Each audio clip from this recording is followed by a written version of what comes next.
God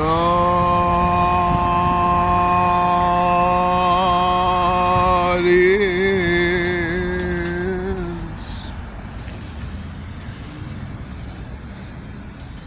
my today and tomorrow.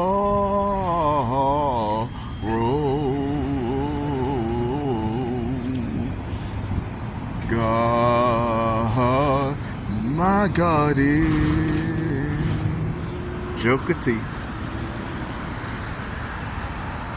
I all and all. God is. God is. God is.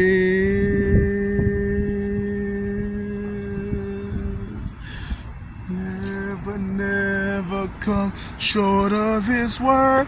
God is. God is. God is. He comes back. I come too far and I never turn back. God is. God is. God is. Oh, God is. Oh, God is my all and all. Huh? I said, like these hands, brother. Thank you, I appreciate it. It is the joy and the strength of my life. God is misery and strife. God is never to leave me. He'll never come short of His word. God is. Ooh, God is. Feed every day. God is. He comes back. I come too far and I never turn back. God is. God is.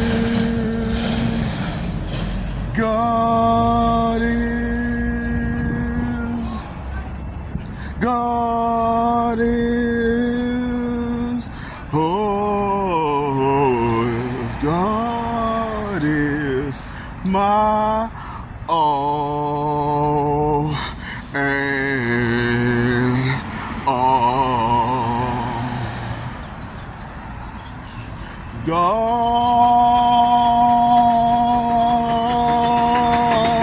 is, yes, He is my all and all.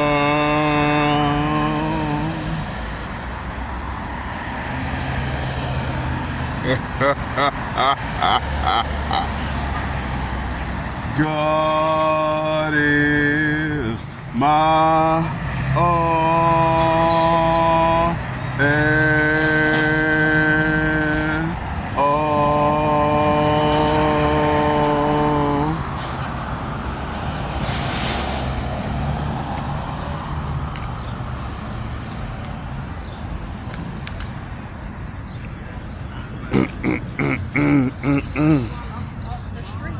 You heard me sing it. Now let's hear a real church lady sing it.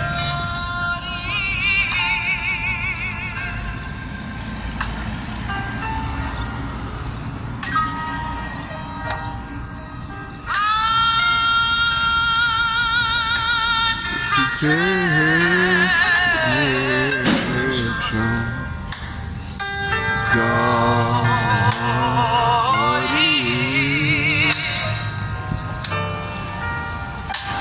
What'd you say, baby?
I got my ID back, motherfucker.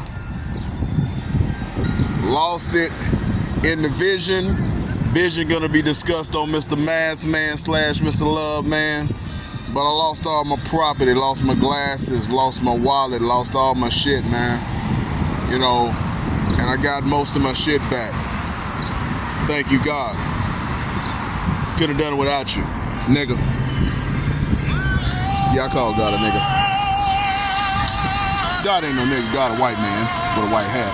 But you know what I mean. He's a white man. God is white. Get over it.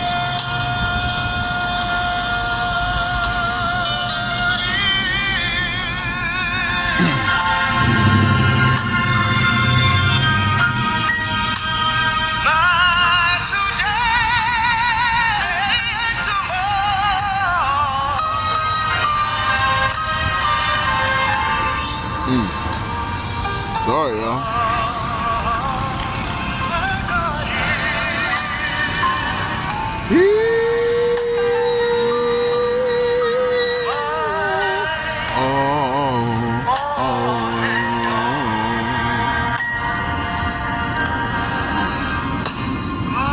God is the joy and the strength of my life. God is misery and strife. God is me, never to leave me.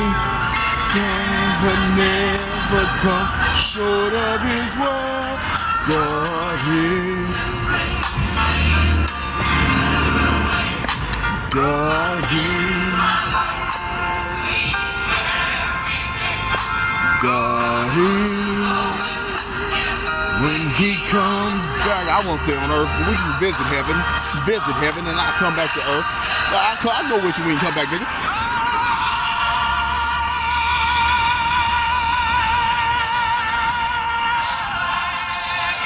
Shit ain't loud enough.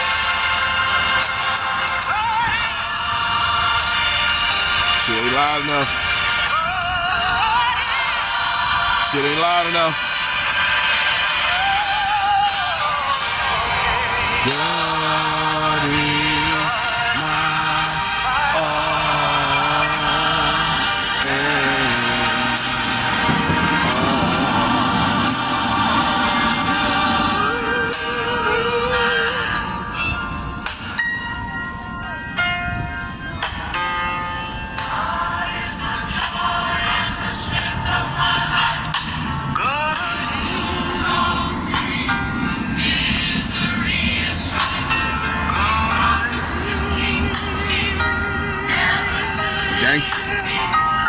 Gangster. For God. For God.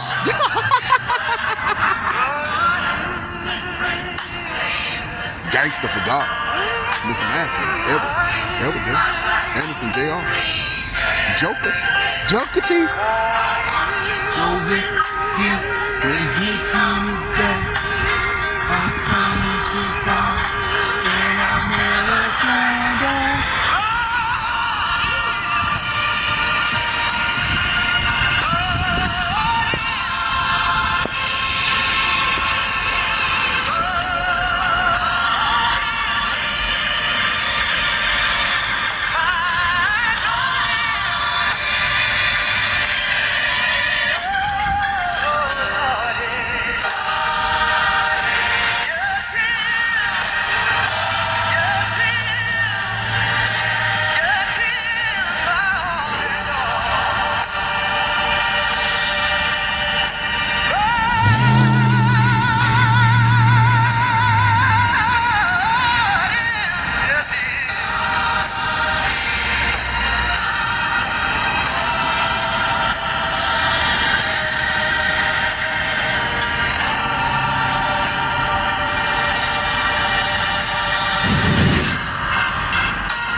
God is good, y'all.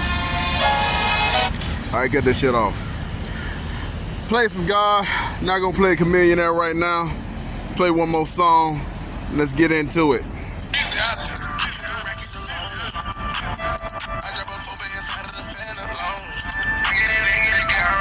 Dance!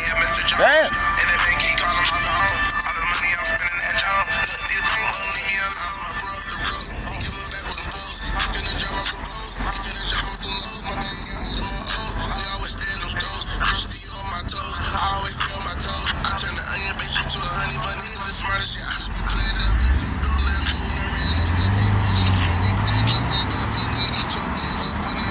We'll do stand up.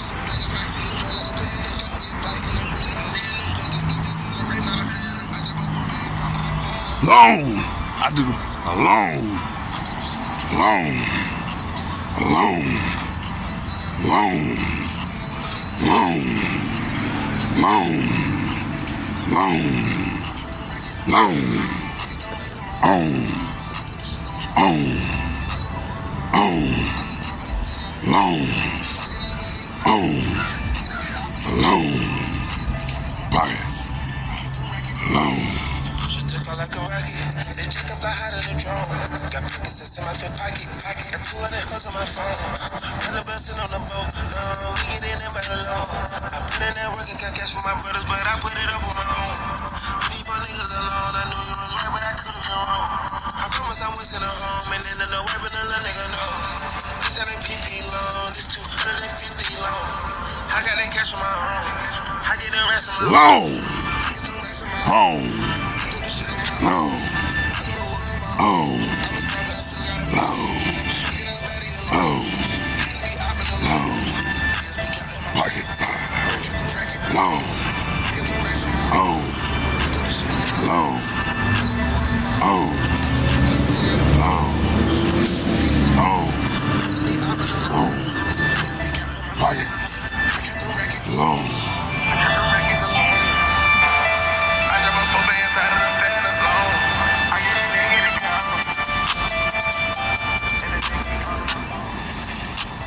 I love this song by Kevo and Gunna, Bandman Kevo and Gunna, but I just think it's funny that the motherfucking song is called Alone and he doing it with another nigga.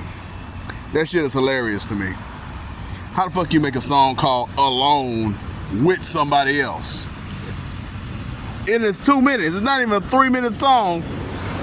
Nigga, you couldn't make a 2-minute song about being alone in the grind and the paper chase and the struggle of your life by yourself, nigga. That's why you ain't more famous, nigga. It's contradictory. I love it because you know it's the story of my life, but nigga, you couldn't even do your hit. Your first hit, nigga, it ain't true, nigga. You don't do this shit alone. You be getting a lot of help, nigga. Song ain't real. It's my life, but it ain't yours. Nigga, I've been alone forever. Alright, man, goddamn. What's up, y'all? Edward J. Anderson, Jr. reporting for duty. Gangster for God. Putting my headphones up. You know, because I don't... Hold on.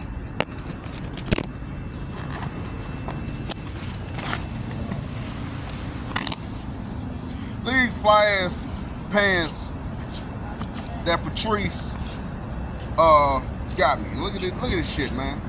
Patrice got me this shit. Patrice O'Neal got me this shit, man. It's ridiculous. Look at this shit. How nice this shit is. And it's just my size 44. Size 4. This is custom made shit, man. Gangster. Real motherfucking gangster. Gangster for God. I'm on a mission from God. I'm a judge. What up, y'all? How y'all doing today? What time is it? What day is it? It's November something. Let's see. Because I like to date my shit. It's Thursday, November 9th, 2023, 11:54 a.m. It's almost noon. Strap in, y'all. This is gonna be a long video. I'm gonna try to max the camera out. I haven't got my Google Pixel yet. I get that sometime next year. I think, based on what I've heard, based on my research, that the Google Pixel is the best social media, Instagram, YouTuber camera that's on the market. Like, better than an iPhone, better than Android. It's the best phone going, and it's like, to get all the bells and whistles, it's only like $1,300, and I'm a check flipper. I can stack up some bread, get credit or whatever I gotta do to get that phone, attach all my accounts to it, and start doing YouTube at the highest possible level. What I'm gonna do, I'm gonna get me some Bose headphones, a Google Pixel, one of those smartwatches, and I'm really gonna start killing the game. A Spotify account, YouTube Premium, link all my YouTube channels together, and just be in New Orleans promoting, passing out flyers, politicking, networking, get business cards, doing artwork because I am an artist, and just making it rock and roll. Doing what I need to do to be successful, doing what I need to do to make money, doing what I need to do to maintain my check, perfect my flip, obtain a whip. I'm working on getting a whip sometime next year.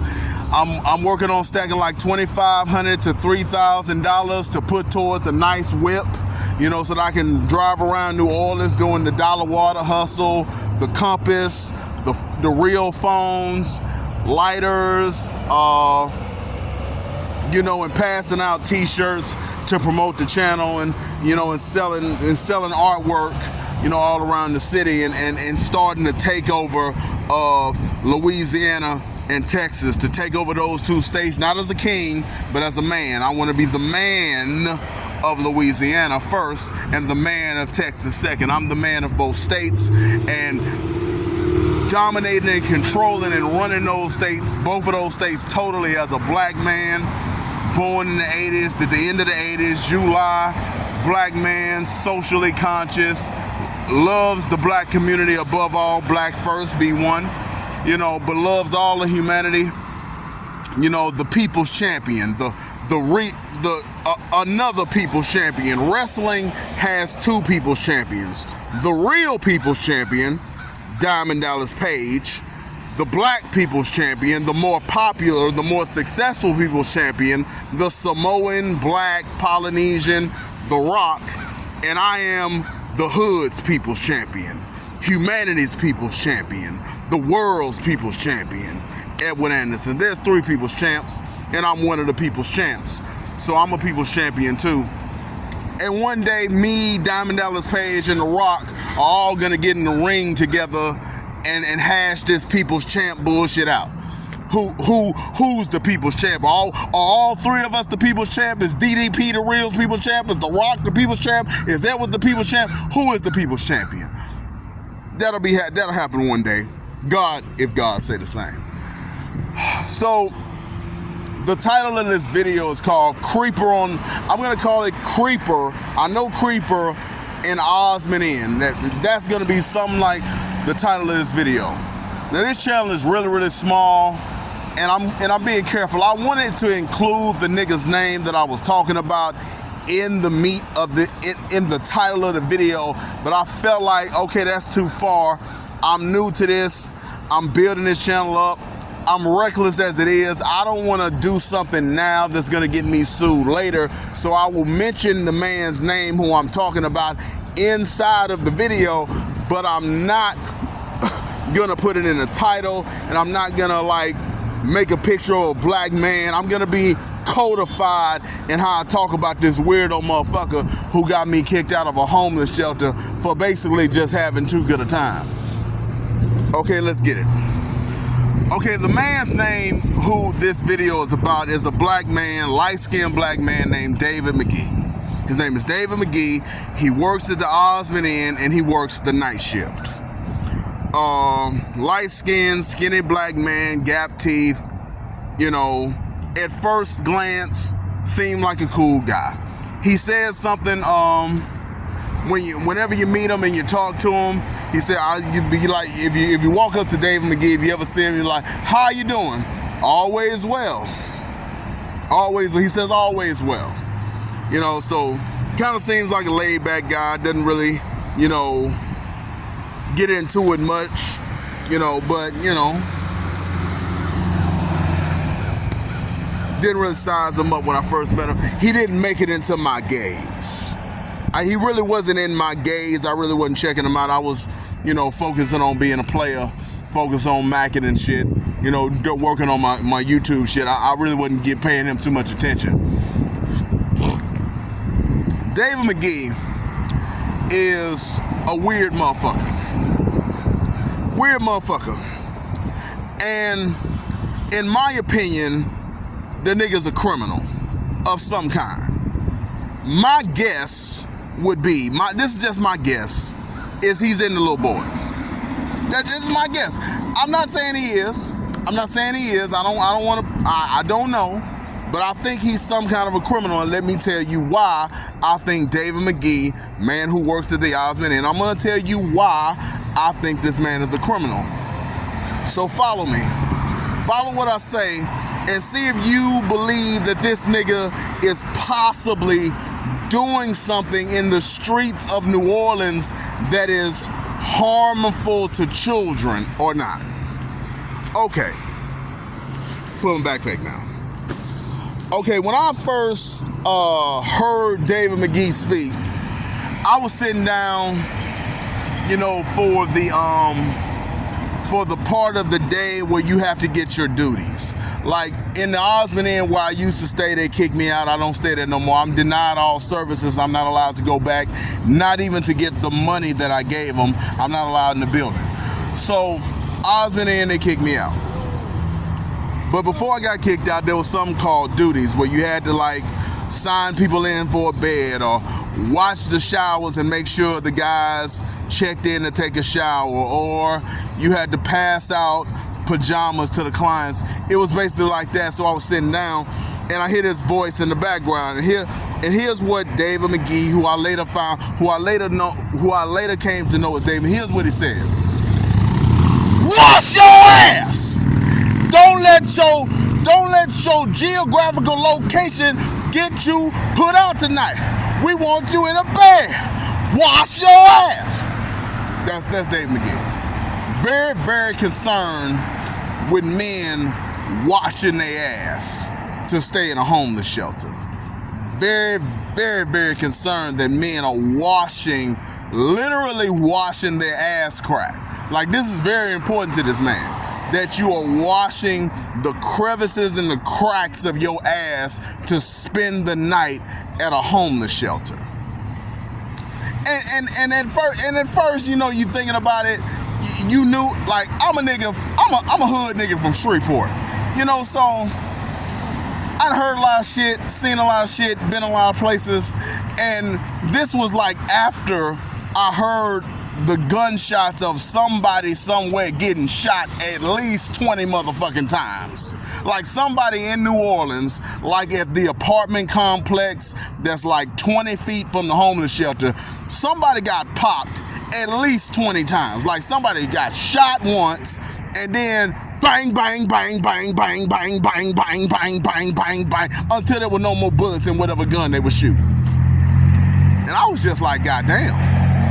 You really wanted that motherfucker dead. So I wasn't even scared. I wasn't even like moved. I was just like, well, that was excessive.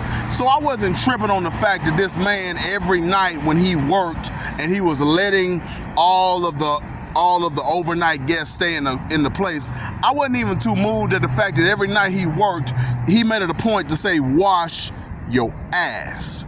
Wash your ass. Because in my mind, to whatever degree that I was giving that any kind of attention, I was like, well, I guess he just don't want you to have an offensive body odor when somebody's trying to sleep and keeping them up.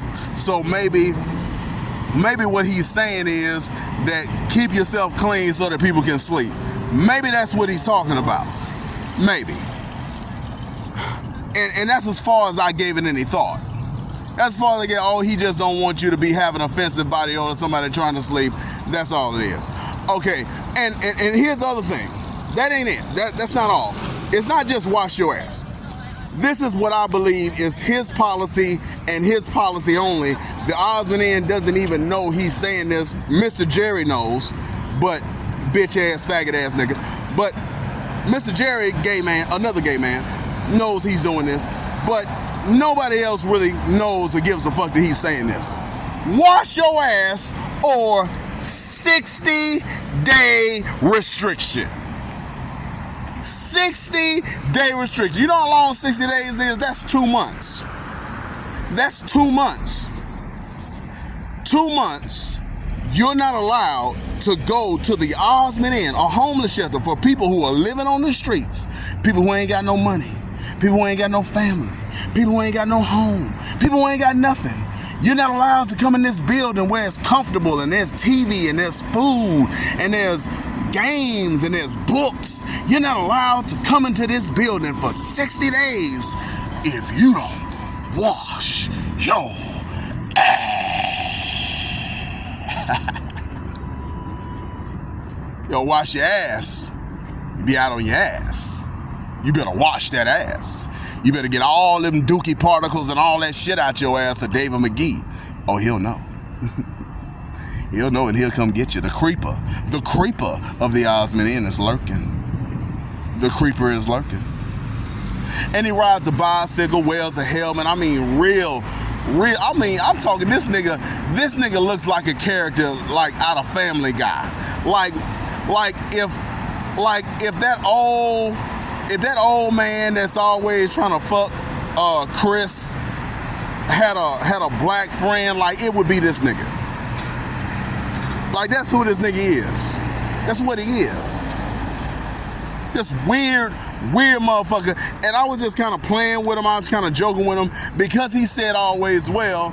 I'm the immaculate articulation, so I stepped his shit up to another level. I said, hey man, you always well? Well, I'm always good. You always well? I'm always good. And I was kind of playing with him. I said, you always well? I'm always good. And then I remixed the remix. I was like, I'm always well and I'm always good. Always well and always good. I snatched the shit. I deboed the shit. Because it's what I do. I'm a gangster. I deboed his shit. I deboed his bullshit. And then over time, you know, I call it the Mr. Enoch effect. My realness disrupted his weirdness.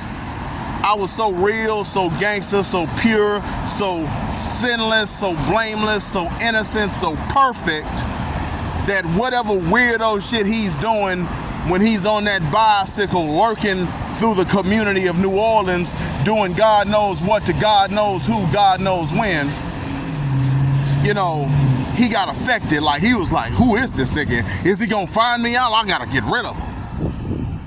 So I was talking to this nigga one day and we was having a conversation about the news and about the media. And basically, you know, I just came to find out that he was just a stupid motherfucker. I thought he was cool, but I was like, what you listen to? He's like, yeah, I listen to Young Turks. I'm like, you listen to Young Turks? Well, that Sync guy, that's a bit of a dickhead. He's a bit of an asshole, that Sync. I like, what you like to read? He's like, man, I don't really like to read. I'm not a reader. I don't read. You know, why read? It's like, oh, okay, you dumb. Okay, you weird and you dumb. Whatever. So it's like I like this man kind of stupid, but I'm still cool with him. Still cool with him. Not really tripping. Not really tripping. Not really playing anything. Just playing everything to the left. Not really moved. Not really bothered by much. I'm still very much into my fantasy of who I want to marry. I'll just say that. I'm still into my fantasy of 3 women I want to marry. The middle woman, the one who actually has a call-in show who you can call once a week. I'm still focused on her, and I'm convinced that some kind of way we're gonna be an item. back then. It's in God's hands now. I ain't tripping on it. I'm not gonna keep mentioning it. I don't want to throw any more salt in my game any more than I've already had. If God wants me to have a wife, you got all the deets, you got all the information. Not gonna keep repeating it. So I was doing my YouTube thing and I'm making videos. I'm doing what I do, and some kind of way, I'm outside in the middle of the night. I'm outside about 9 o'clock at night making a YouTube video for my Mr. Maskman channel, and I got like 2 minutes and 40 seconds left. I'm like, damn, I got 2 minutes left. Oh shit. I got like 2 minutes left. So I'm like, man, I gotta really get it in, man. I gotta really like do something dynamic to burn up these final 2 minutes. So I didn't intend to make a marriage proposal. I didn't make no marriage proposal, but I just did some really interesting, really esoteric, really fly shit in 2 minutes, and it really excited me. Like, I really got excited about what I made in the 2 minutes, and it felt like a marriage proposal to one of the three women, the women in the middle. So I was like, man, when this shit hits on my Mr. Maskman channel, this shit gonna do something. Like, this ain't no bullshit here. This some good shit. Like, I like this shit here. So I was like, let me figure out how to post this shit. Let me figure out how to get this shit going, get this shit cracking. What I'm doing right now, I'm kind of looking for a girl that used to basically live on the corner, but it seemed like it's a man now. It's a man that lives here on the corner with all these belongings. She was a very attractive, albeit dirty woman. It can't be her. So I'm gonna move along and go back to a Burger King, because no woman look like that. No woman look like that. She gone. She moved on. Okay. So I make this video and I go full Mr. Maskman in this video. Wherever this video wound up, whatever device, it's lost for all the time. Like, you'll never see that video. You'll never see the 2 minute 47 second marriage proposal that I made. You'll never see that video. You'll never see it. It don't exist. It's gone. Like, somebody stole the phone that video was in, and that shit is gone forever. And it's one of the most incredible pieces of work that I've ever done. One of the best things I've ever done, and I was so hyped after I made that shit that I had an exuberance and a high that was just, that everybody could see it. Like, everybody was like, what the fuck did that nigga just get done? What the hell? Who the fuck? What the hell? And when that weirdo, that creeper, David McGee, when that creeper caught wind of a nigga who is somewhat of a guy who is real good at talking to ladies. He don't really get nowhere, but he's real good at talking to them, and he's so good that the administration has had to call him to the office and tell him to tone the macking down. This is a homeless shelter. You can't do shit like that here. Like, if he's that excited, like, maybe he's like me. Maybe he just got done fucking like some underage girl or something. Maybe he's a criminal too. So I think that's what happened. And like, as soon as I came in from wherever I came in from, that fucking happy, he was like, man, if this wild, reckless nigga who keeps getting in trouble, if I let him stay here, he's gonna get us both jammed up. And to be clear, I ain't never liked no underage bitch. Never in my life. When I was 5 years old, I was attracted to my elementary teacher, Miss Ash. Miss Ash was a grown-ass woman. Miss Ash was a grown-ass, long, brown-haired white woman, and I wanted her. I didn't want none of the little girls in the class, because at that age, I was, and I wasn't attracted, and it wasn't that I was into Miss Ash. I didn't want Miss Ash either. I wasn't into girls at that age. I wasn't into girls at all, but I was like, Miss Ash is pretty to me. Miss Ash is like, I've always been into older women. I've always been into older women. I've always been into adult females. Never been into no children. Didn't really start getting interested in girls sexually until like I started to sexually mature myself, until my little pee-pee started working. So, and then I wanted to get with chicks the similar age. And now, as a 34-year-old man, I'll mess with an 18-year-old, but an 18-year-old is grown. That's a grown-ass woman. I don't give a fuck what nobody say. 18, if you can go to war and die, you can get this dick. Okay.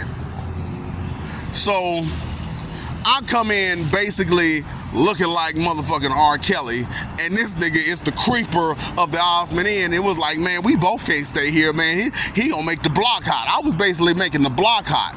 And the creeper of the Osmond Inn said, nah, I gotta find a reason to force this motherfucker out.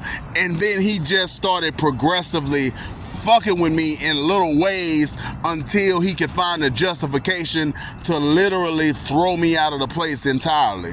I mean, when I say he threw me out, like I was so into what I was doing, I was so not giving a fuck about what was happening. I didn't even realize I was thrown out until after my vision, after I was walking the streets of New Orleans, Louisiana in a pair of tighty-whities, walked to the hospital, walked to what I thought was Ochsner's, LSU in Shreveport, couldn't get to Ochsner's, so I turned the corner, thought I was in Shreveport, Louisiana, turned the corner, wound up at the University Hospital in New Orleans, and I got admitted into that hospital. I didn't realize that nigga had kicked me out till I was 2 weeks into that hospital, until I was already like in this fresh ass shit that Dick Gregory and Patrice provided for me. I was so didn't give a fuck about him or that place. I was saying some shit about Burn Notice, Management, Season 7, because I love Burn Notice. It's my favorite show, and I believe the character of Management should have been the final boss, not some war criminal. Like the war criminal angle, I know that it was good that they transitioned and they didn't keep doing the same thing over and over, but the final boss of Burn Notice should have been Management. You could have made the war criminal like in Season 5, he thought it was over, he's able to lead a country, he's able to do whatever, and then right when he think he's out, Management shows up and he shows him who the boss is. That should have been the final boss. So I was like, man, this shit, I'm in New Orleans, my sister is gone, she's dead to me, I ain't got no sister no more, so, but I still got family. So I'm about to get my own shit. Like, I know how to obey rules. I know how to work with in between the lines. I can make it for 6 months. I'm not gonna just leave because somebody is rude or mean. The only way I don't get my apartment is if they literally throw me out of this bitch. And that's what the fuck happened. They threw me out of this bitch.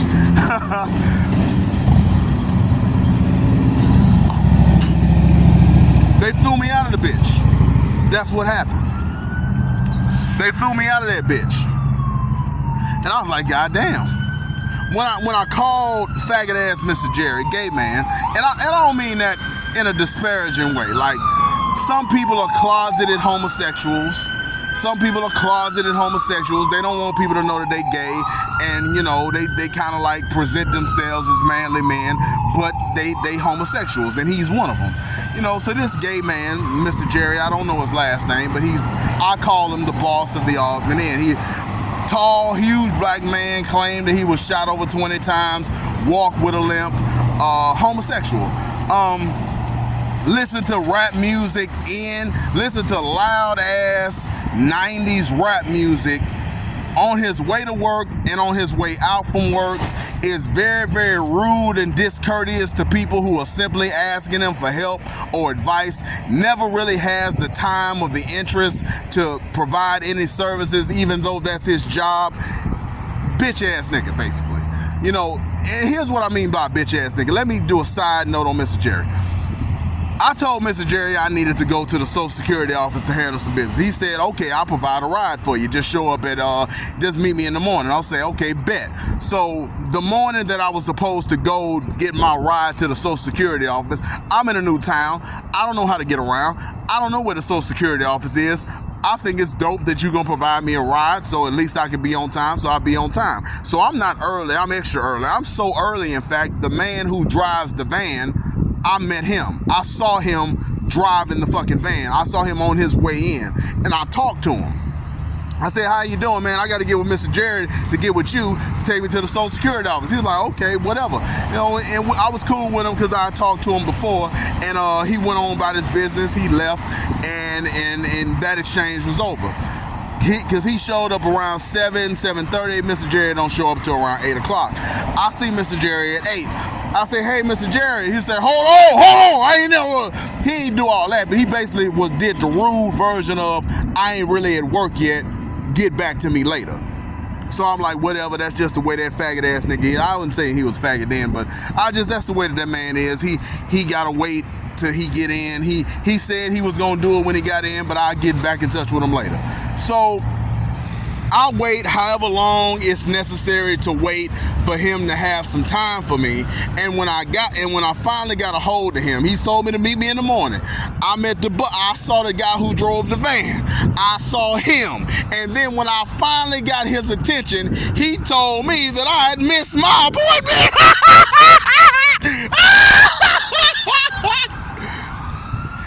He told me I missed it. It was over, man.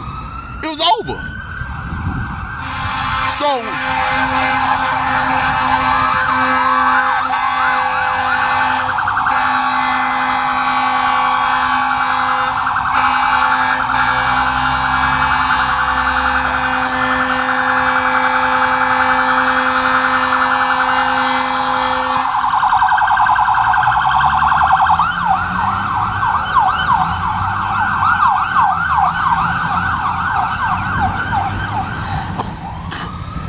I saw the guy who drove the van, talked to him, had a whole exchange. I saw him right at 8 o'clock. Tried to get his attention, he played me to the left. When I finally got his attention, you promised me a ride to the Social Security office. I got you cornered. Where's my ride? You missed the ride. You missed it. You ain't do what you was supposed to. I told you to be here, you wasn't here. That's what this faggot ass nigga told me, man. I don't want to curse too much. I don't want to use the gay word. I don't want to use that word. I'm sorry, YouTube. I ain't gonna let it happen no more. The homosexual man, Mr. Jerry, homosexual, gay, is in the men, is in the getting dick in his asshole, is in the licking cum, is in the eating dookie. That man, he told me that I had missed my appointment. He told me I missed it. Based on the fact that I didn't do whatever he thought I was supposed to do. Now, the only thing I could guess is that when I saw the man who drove the van at 7:30, I was just supposed to say, take me. That's the only thing I could get. In my mind, I'm thinking, okay, you the boss. You used to be the president. The president that just left, a guy by the name of Dominic. Dominic is the president, but you used to be the president. You just took a downgrade because you older than him. You basically working until retirement. You still want to be here, but you're still basically the boss. You're the guy who's here every day and even on the weekends. So I'm dealing with you. I'm talking to you. I expected you to tell the van driver to take me. Why was it my responsibility to tell the van driver to take me? What, on whose authority do I have to tell him to give me rides? You the boss. You make him take me, nigga. That's Mr. Jerry. But I'm convinced that Mr. Jerry and David McGee are fucking each other. And that's why this nigga is around. That those two are having sex in addition to whatever crimes David McGee is committing. And that's why he keeps that weirdo in the Oz. And Mr. Jerry, he's a scammer. He don't want anybody to ever get no apartment. He wants to take your money, put it in a vault or wherever they keep the money, do something to run you off, and then pocket the money because it's a religious organization, it's a government organization, it's a business. They don't need people's cash. So when people leave their cash, it's just unclaimed cash. It got to go somewhere, so it goes in Mr. Jerry's pocket. So he does everything in his power to run people off before they actually get housed, so they don't actually become a graduate of the Oz. They just become some nut that got kicked out or forced out or whatever. That's Mr. Jerry. He's a scammer, and David McGee is a criminal. But God bless Miss Harris. Best woman I met in a long time. I ain't got nothing bad to say about her. Okay. The Osmond Inn got a creeper named Dave McGee. Here's how I knew this motherfucker was a creep. I'm coming in from my proposal video, the video I made to one of the three women who I won't mention.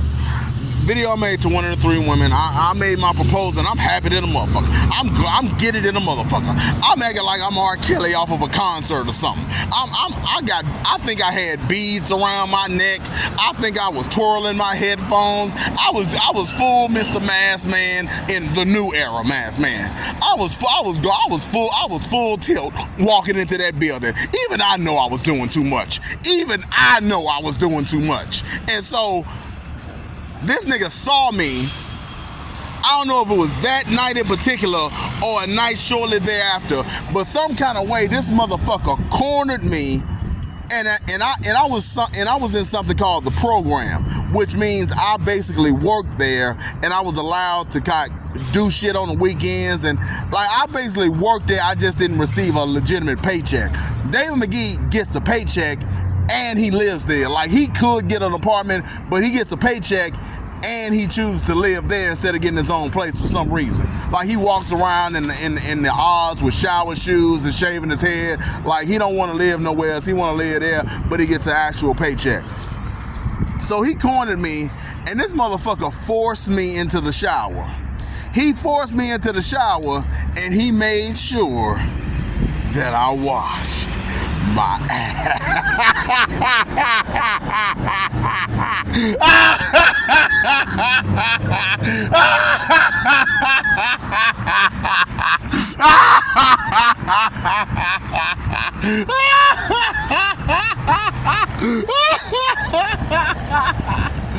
Oh my God.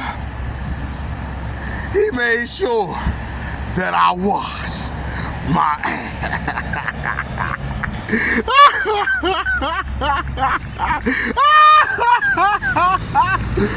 Okay, so Dave McGee, the creeper of the Osmond Inn, he made sure that I washed my ass. He didn't physically look at me, scrub the crack of my ass, but I cleaned my ass in such a way that he knew that he couldn't check it.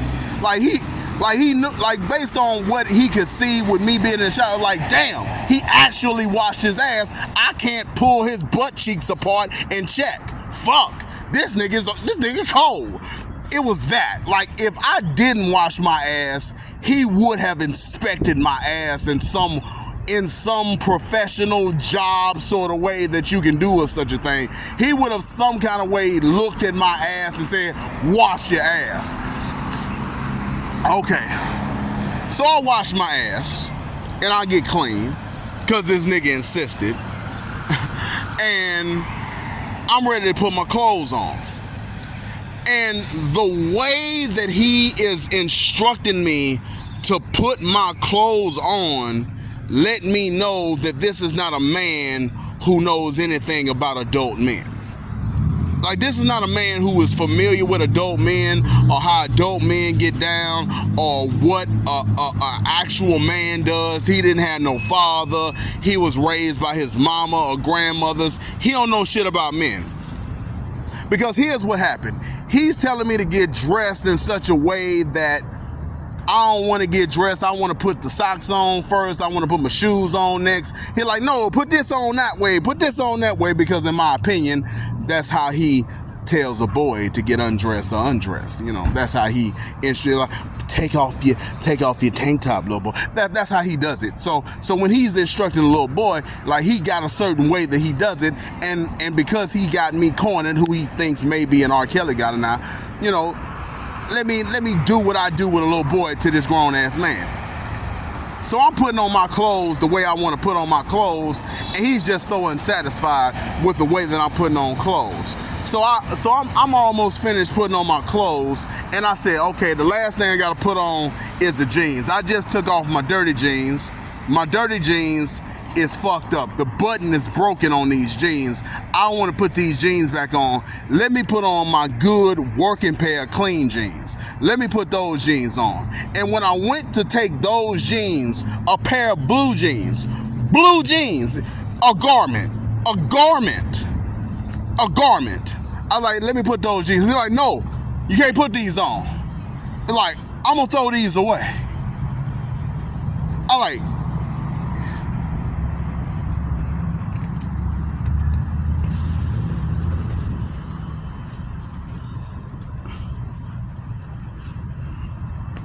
you gonna throw away a perfectly good pair of blue jeans? You do know that there's a laundry in this place.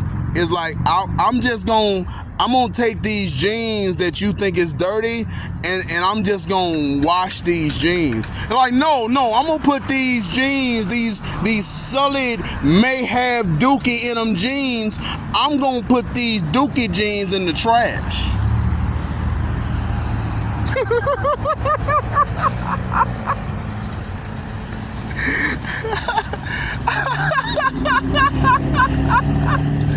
Oh my God! When he threw away Miss Harris's perfectly good, clean pair of blue jeans in the garbage because I wasn't obeying his instructions for how he wanted me to get dressed after I had just taken a shower that he forced me to take. I was like, oh, this nigga's a criminal. This nigga gotta be some kind of criminal. This nigga's doing something to some child somewhere in New Orleans, Louisiana, and they need to be saved. Goddamn. I gotta get this nigga. I gotta get this nigga. Like, I'm not no vigilante. I'm not Batman. But, like, some kind of way I have to alert somebody that this nigga's a problem. He threw away a pair of blue jeans, nigga, and made me wear a broken pair of jeans. Like, a button was missing. I don't have a belt. If you make me wear these jeans, I'm gonna be sagging around in the building, and I've already been told that's unacceptable. You really fucking me up by getting rid of these jeans instead of these jeans. There's two jeans. If you want to throw away a pair of jeans, throw away the broken pair of jeans, not the good jeans. Why you throwing away those jeans? Goddamn, you a creeper. You a creep. You a creep. At least you a criminal at worst. And the reason I chose Freddy Krueger as the profile picture is I used to be Freddy, but I was the dream world Freddy. I was the dream Freddy. I was the Freddy in the dream world. But here's why I chose this picture for this guy. Before Freddy died, before Freddy got burned in the house and he got killed and he became the horror king of the dream world. I'm the actual king of the dream world. He was the horror king of the dream world. Before he became the horror king of the dream world, he was basically a child killer and a pedophile. That's all he was. He was somebody who abducted little children, fucked them, tortured them, skinned them, raped. He just did all kind of weird, crazy shit to kids. And people got fed up and said, we can't let this evil motherfucker live. So they trapped him in a house and burned him alive for his crimes against humanity. Like, fuck you, nigga. You gonna get the worst possible death ever. Fuck you. That's him. I'm Dream Freddy. He's post-death Freddy. He's post-death Freddy. Whatever he's doing is the kind of shit that Freddy was doing when he was an actual human being. Whatever Freddy was doing to kids, little kids, when he was a human, flesh and blood, look regular, that's this nigga. Okay, video over. I ain't gonna keep going on and on. This shit ain't really no fun, but I just had to get it out because I want to post regularly and I'm trying to build this channel up. So let's do these sign-offs. I'm gonna go about 5 more minutes so I can make it a whole hour, bury this shit deep into the algorithm so they can't fuck with me. So my sign-offs, in the name of my main man from the UK, my nigga from Britain, British dude who talks about thugging, who talks about baby mamas and wicked, evil ass baby mamas trying to put black men down just for having a baby with you, trying to rob them of everything you got, trying to take everything you got, trying to snatch everything you got because you had a baby with them. You trying to be a family, you trying to be a unit, you trying to be a team, and this bitch trying to break you down. Thug Titian, I miss you, nigga, and I wish you would come back. In the words of Thug Titian, more later. And in the word of my chicken wing eating compadre, my real nigga from around the world, the creator of the Rise and Grind, how to make $1 out of 15 cents, Daniel Freeman, Danny Freeman. You called me, nigga. All I did was leave you a number on Facebook and you actually called. That's better than Tariq ever did. Better than Tariq did, a nigga. You my homie, man. I'm still here. I'm still fighting my fight. I'm still doing my work. What happened to you? Why'd you leave? Why are you gone? Erased all your work. Ran off the internet. Come back, man. It's just words. Nobody ever saw your face. Nobody ever knew what you looked like. You didn't have to let all that information go away. You didn't have to give up on your dream. You didn't have to give up on your passion. How to Make $1 Out of 15 Cents is one of the best self-help books I've ever read, and it should still be in print. It should still be circulating. It shouldn't just be digital copies. I'll try to find you one day if that's possible. Daniel Freeman will sign off by saying next time, partner. Next time, partner. I don't know how to spell partner because he said it so cool that I can't spell it like he said it. But somebody teach me, somebody show me how to spell partner, how I'm pronounced, not partner, partner. Partner. How you spell partner? How you spell partner? I want to say next time, partner, because I don't say goodbye to my friends. That's a farewell. I'm about to die. This is an emergency. I'm never gonna see you again. I don't say goodbye to my friends. I say more later, and I say next time, partner. And for me, for the masked man, for the judge, Edward. Bang, bang is the sound of the gavel. Bang, bang is the sound of the gun. Let's get out of this shit. That's my verdict. That's my ruling. That's my judgment. I am not only the true black authority, I am the final authority. In the words of Thug Titian, more later. In the words of Daniel Freeman, creator of the Rise and Grind, how to make $1 out of 15 cents, the dollar water hustle. Next time, partner, and in my words, in my lane, the judge. God's appointed judge, the judge for all humanity. I'm the judge, because God said so. That's my ruling. My ruling is law. My verdicts are final. My cases are binding. Bang, bang is the sound of the gavel. Bang, bang is the sound of the gun.